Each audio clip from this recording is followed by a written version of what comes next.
This is another Read Me Something reward for Reich E. Spore's Patreon. We are reading from my Oz-based novel, Polychrome, Chapter 37. Polychrome stood to the rear of the balcony and tried to slow her heart. I've spoken to crowds before. I've never cared before about speaking in front of them. What's wrong with me now? She saw Nimbus and her father in front of her, giving their own speeches, but the words did not register. Only the rhythm of the words, slowly building to the point that she would be expected to step forward. To step forward and take command. That was it. My whole life. I've danced through life without worry, without fear, without care, without responsibility, without the duties, not even the ones my other sisters had. She glanced with sudden guilt and shame at her sisters, azure radiance, crimson glow, golden dawn, all of them, and wondered, why do they still love me so when I have always left them, when Father has always allowed me so much? And she wondered, too, about these thoughts, so new and different. It's not just that, she realized with a shiver. It's Father. I will be doing this because Father will be here, nearly alone, in case the usurpers press their attack to the Rainbow Kingdom. It will be Father's power against theirs, and I must be far, far away in case he falls. The very thought of Iris Mirabilis, the eternal Rainbow Lord, falling was almost ludicrous, but she had seen all too clearly in his eyes that he knew it could happen, that it would happen. And then I will be the ruler of the Rainbow Kingdom. It struck her now, with a thrill of horror, that her father had always intended she be the one to replace him, and thus her name, Polychrome, no single color, not like those of her sisters.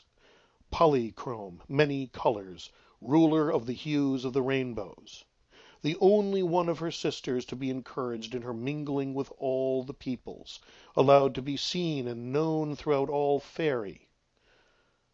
The only one with armor and weapons waiting for her. She felt the light, silvery plate suddenly weighing on her shoulders as though the very towers were balanced on that above-forged steel, the argent sword dragged at her hip like an anchor. Armor and weapons my mother had, but never wielded. Oh, Father, was even this something foreseen by the above? Did they tell you one day that your firstborn daughter would sit on your throne? Cheers from below, and she knew Father and Nimbus were nearing the moment she must step forward. How can I? All the training, it has taught me to fight.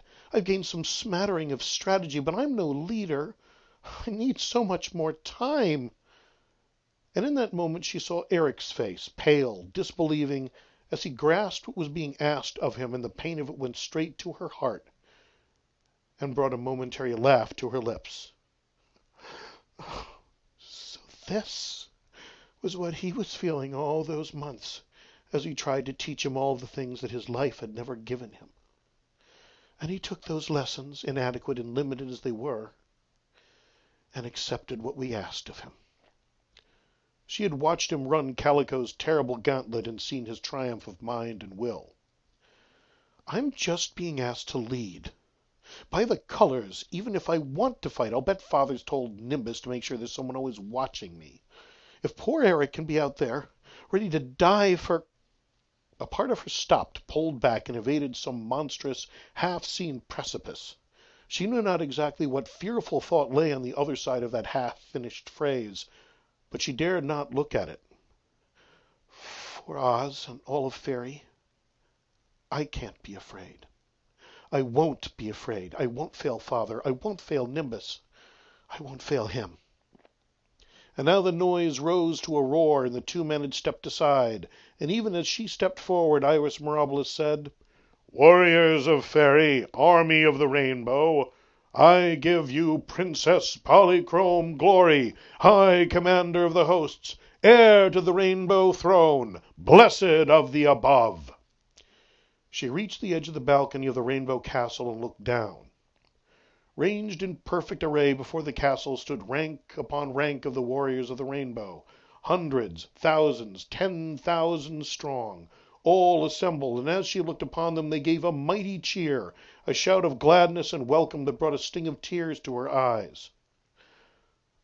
I don't deserve this, but I must try. I must. Highest of all the armies of Faerie, I thank you, she called out, and to her astonishment her voice did not tremble, did not waver, but rang out clear and strong, echoed across the immense plaza with confidence and certainty. She had no idea what she could say next, but their answering roar gave her another moment or two. It is nearly time, the time we have waited 3 centuries and more. The hero has gained his allies, and we shall not march alone. They fell silent at that, a tense, expectant, hopeful silence, and she felt a savage smile on her face as she gave them what they hoped for. The greatest of the armies of Faerie, solid and true as stone, the forces of the Gnome King shall march beside us. Earth and sky shall move as one. And they took the line and repeated it, and in that moment she knew she had said exactly the right thing. Earth and sky shall move as one. Earth and sky shall move as one.